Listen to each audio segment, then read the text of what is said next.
Selamat sore, kebetulan di sini sore. Nama saya Ismail Zikri, saya mahasiswa dari Unsia di pelajaran kriptografi, dan saya akan membahas tentang topik yang saya pilih, yaitu dari topik yang tersedia, yaitu teknik substitusi abjad. Kenapa saya memilih ini? Karena dari beberapa hal yang saya cari ini paling mudah dipelajari, dijelaskan juga bagi pemula juga. Untuk pendahulunya, ada dua, yaitu tujuan dan definisinya. Tujuannya itu adalah memperkenalkan konsep kriptografi sederhana. Jadi, apa itu kriptografi? Untuk definisi singkatnya adalah seni mengamankan pesan agar hanya penerima yang dimaksud yang dapat memahaminya. Jadi, kayak keamanan yang bagus untuk dilakukan ya dalam chat atau semacamnya. Untuk historinya sendiri, secara singkatnya itu teknik ini sudah ada di zaman kuno ternyata.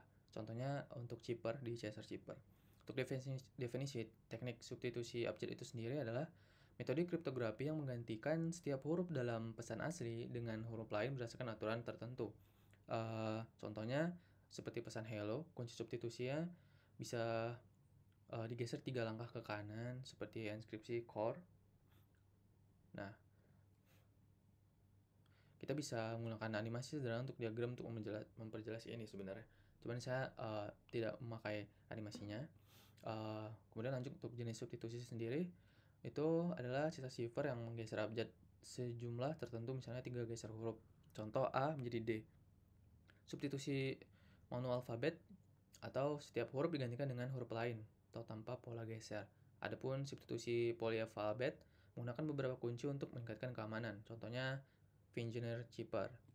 Cara kerja gimana? Jadi untuk contoh detailnya seperti ini. Kita ambil pesan misalnya ABC ya. Terus kuncinya 3 huruf dan hasil deskripsinya itu jadi DEF dengan kunci tersebut. Jadi deskripsinya geser kembali ke kiri 3 huruf untuk mendapatkan pesan asli. Gunakan tabel atau diagram untuk mempermudah visualisasi.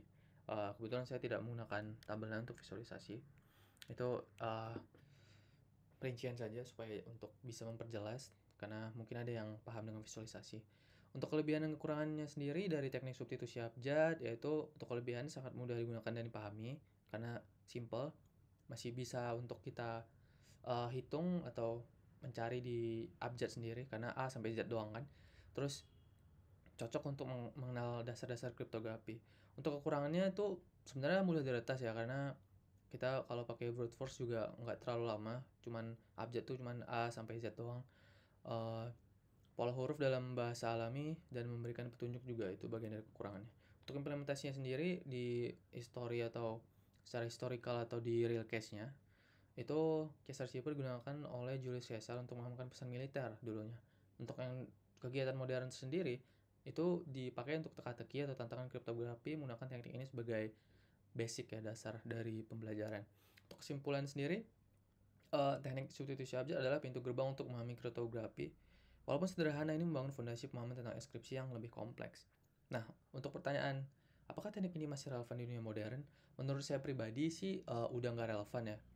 Karena udah banyak banget contohnya topik-topik yang ada di pilihan dari soal tersebut, kayak ada AS dan yang lain-lainnya juga itu lebih bagus karena tapi dari sisi lain untuk selain keamanan, untuk penjelasan dari inskripsi itu sendiri, cocoknya sih startnya dari sini ya, karena eee, bagus banget buat pemula. Jadi, itu saja dari saya, untuk presentasinya. Eee, Terima kasih Pak, mohon maaf kalau ada kesalahan dan selamat sore.